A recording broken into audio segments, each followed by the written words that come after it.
Ways to develop students' positive attitude. Our goal as EFL teachers is to get our students to learn to communicate through a second language. Therefore, we should try to make them want to learn it actively. For this, it is necessary to take into account several factors which affect the learning process, analyze how to better motivate students and encourage them towards positive attitudes in EFL competences. Other students' learning feedback, the classroom, the teachers, the English language, and its culture. Students' experiences. All of the aforementioned factors will affect our students' motivation, and as a consequence their way of learning. However, sometimes, and as we know, previous or inherited attitudes can affect negatively, creating inhibition and shyness among students. Generally, such attitudes are usually due to low self-esteem, family problems, environmental resistance towards the learning of a foreign language, rejection of the foreign language and its culture, learning difficulties, boredom, attention-seeking behavior. Whatever the case and scenario, the teacher can analyze the different causes, show interest towards the student's circumstances, and schedule compensating activities of their interest when possible. Motivation rests on our part as teachers, and has to do mainly with the attitude towards the accomplishment of a task. Motivation is achieved through a combination of efforts, will to learn and a positive attitude. Therefore, motivation and attitude are directly related factors, since if students have a positive attitude they usually feel motivated.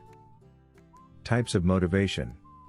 These factors, motivation and attitude, can be modified either by the students themselves, or by external stimuli outside of the class or teaching institution, which is why I would like to highlight some differences between these types of motivations. External motivations, they are triggered by factors related to aspects outside the classroom.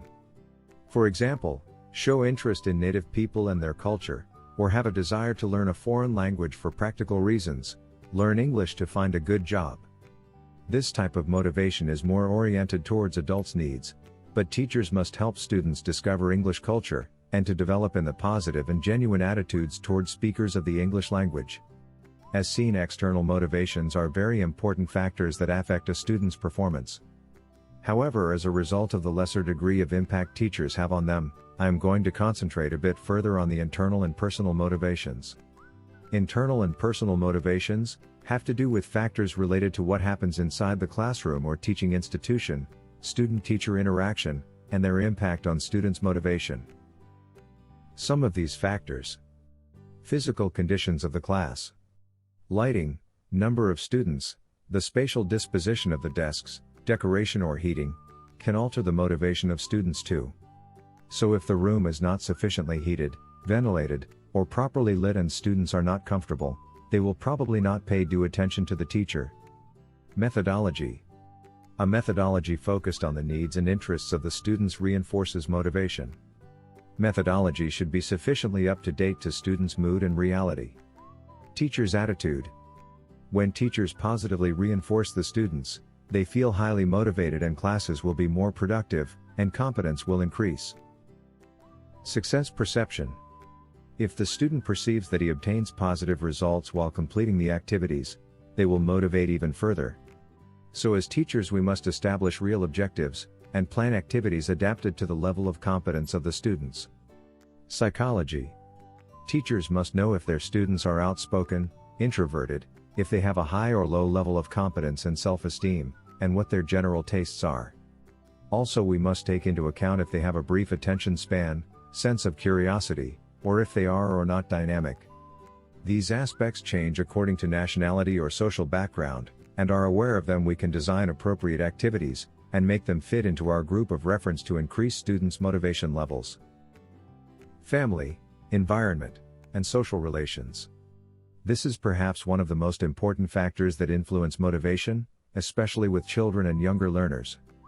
If a student has parents who think that learning English is something useful and helpful, they will most likely encourage their son or daughter, when presented with positive results, thus they may participate emotionally from something that the student learned. If in addition they are used to watching movies in English or with subtitles, or they already have bilingual dictionaries at home, or enjoy listening to English music, or use the internet to work with the English language, they will have a deeper contact with it, and will consider English as something that is already and naturally part of their life. Paying due attention to all these factors will make the students feel more motivated in class and best encouraged to learn English. On the contrary, for reasons of location and cultural barriers, we can also meet parents who think that English is not very useful, that will make your students feel apathetic with English, and as a result they will show little interest in learning. When it comes to teaching a foreign language, we should keep in mind not only that we have to teach words, sounds, and grammatical structures, but we also have to teach how to use the English language appropriately and fluently in contexts and situations of ordinary daily life. This implies to motivate the students and encourage in them an interest and a positive attitude towards the language. If they feel motivated, they will want to learn it and include it in their work and daily life. To summarize, we should do that our students feel happy and comfortable when learning English. Thanks so much for watching. We are ITTT, the leading provider for TEFL and TESOL training courses. If you like this video, please subscribe by clicking that button down here and click on any of the videos here on the left for more interesting teaching tips for getting certified to teach English abroad and online.